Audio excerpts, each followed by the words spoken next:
बिस्मिल्लाहिर्रहमानिर्रहीम। अस्सलाम वालेकुम। Welcome back to my channel Quranic discourse. और मैं हूँ शकीला लियाकत और मैं सुनाने जा रही हूँ प्यारे बच्चों को उनकी आज की कहानी, जो कि सिलसिला कससुल अंबिया से है और अल्लाह ताला के बरगज़ीदा पैगम्बरों के ज़िंदगी के वाक़यात इसमें बयान किए जाते हैं। तो आज जिस नबी का पैगम्बर का यहाँ ज़िक्र करना है हमने, वो हज़रत मूसा अलैहिस्सलाम हैं और उनके साथ सामरी जादूगर और उसके बछड़े का किस्सा बयान होगा।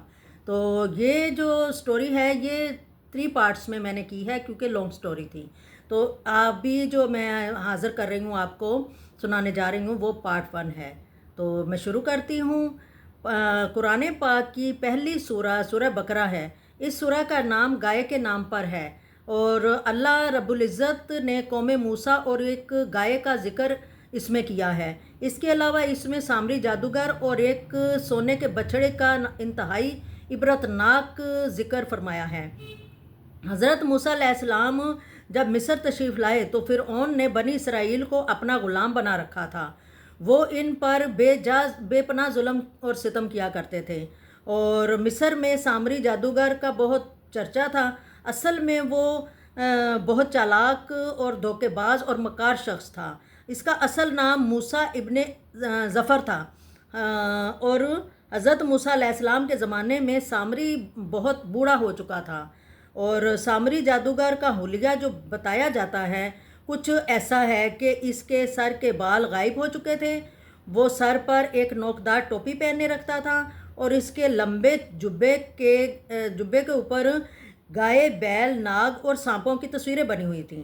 सामरी जादूगर की आंखें कांच के बटनों की तरह चमकती थीं, नाक कदरे उभरी हुई थी और गाल अंदर की तरफ पिचके हुए थे। इसके अलावा इसके चेहरे की खौफनाक झुर्रियाँ इसकी उम्र का राज बताती थीं। वो अपने कबीले की वजह से मशहूर था।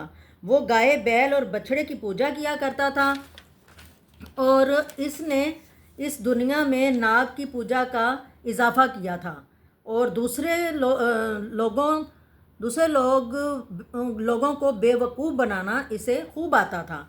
मिस्र में इसका एक बहुत बड़ा आलीशान महल था और लोग इसे जादुई महल कहते थे।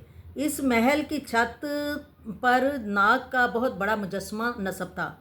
सामरी जादूगर सांप भी पालता था। वो सांपों का जहर निकाल कर उन्हें अपनी गर्दन में डाल लेता था और वो जादूगरों का बादशाह समझा जाता था और वो फ़िरौन को भी गुमराह करता और लोगों को भी गुमराह करता।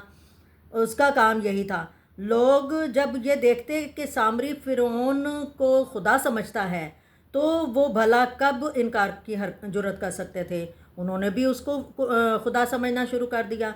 सामरी अपना हर खेल शुरू करने से पहले फ़िरौन को सजदा किया करता था और इसके साथ सब लोग भी सजदा करने लगते थे।